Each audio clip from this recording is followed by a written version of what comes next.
What's up, my fellow YouTubers?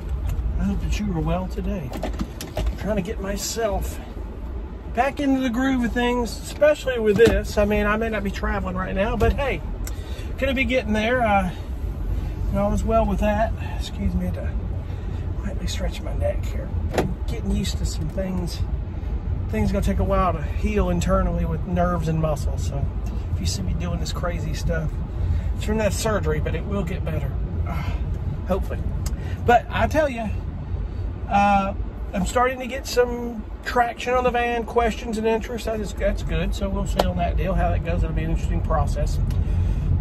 Similar, but maybe a little different than the sale of that RV. So, but still doing a lot of research on where I'm going from that. It'll be really cool. So like I said in my last video, I'm not giving up nomadic life. I really want to stay with it for a while. Love it. I want to travel. I want that option to be kind of separated from the grid a little bit. I think it would be so cool until, you know, my mind hits something else. God only knows what. But anyway, as I start to get back into normal here from all this, I am feeling the sensation of I feel better than I have in a very long time. And I think it's a lot to save a lot of that. The nerves that were being hit in my neck and up in here to my spinal cord were hitting things I probably had no idea of, causing a lot of other problems. So I don't have headaches and stuff like I used to. Oh my gosh, that was crazy. And a lot of other stuff. I just feel better. Hopefully I'm not putting the cart before the horse on that deal, because I actually do feel fantastic. So be it that it may. I am headed towards my storage unit. I've got my stand-up desk there where I can kind of get away from the house some and do some music. So I'm going to go over here, do some music for a while, try to get... It's weird. If I'm not creative in a certain space musically, I feel like I've got to go somewhere else. Maybe sit in a Panera Bread or a Starbucks coffee, or sit over at the storage unit somewhere to get creative where there's no distraction, outside noise and all that stuff. So that's the weird creative process about music and being a musician, is that, you know, you have to kind of keep shifting creative spaces or things that will get you inspired. So I've got another brief I've got to write for another guy. I just finished this one for a publisher in Los Angeles for a show. I don't watch these shows. I really don't.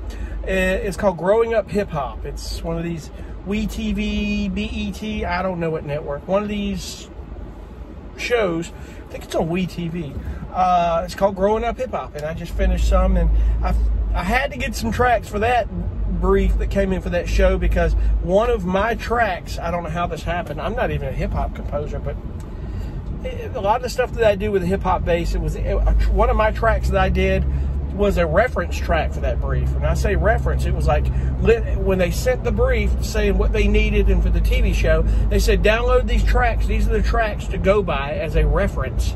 And one of my tracks were one of them. I'm like, you gotta be kidding me. That's the first time that ever happened. And then this brief I'm on now, 8 of the 10 tracks were mine for that brief. So I mean, I'm like, okay, it's one of those kind of months. I guess I'm a reference for a lot of stuff. I'll go along with that. So, but be it that it may, I got them about 10 to 12 tracks, and then off to the next one. I'm starting to work on it. This next one is like a pulsing tension type music. I've done a lot of that underscore tension stuff. So this guy specializes specifically in that. So you gotta kind of, as I was saying a minute ago, get yourself in a position where you no distractions and able to get motivated and just drive through and get stuff done. And if you don't love it, you're definitely not going to get it done. So that you're not going to get done. So, and as you know, I'm driving, so it may look like I'm not looking at the road, but I've got my eyes on the road. My eyes come down, but my eyes are on the road. I've had somebody make a comment like, "You're not watching the road." Trust me, I'm watching the road, guys. I promise you. I wouldn't be doing this if I wasn't watching it. But anyway, all is well. Getting, like I said earlier, getting some interest in the van. I've had one person email me and say, hey, some questions about, you know, I got them answered. And it's if you've sold RVs before, you know the drill, especially just asking for specifics on this deal. But anyway, I will keep you guys posted on that, and I appreciate you guys watching so much, and we'll see you on the next one. Be cool.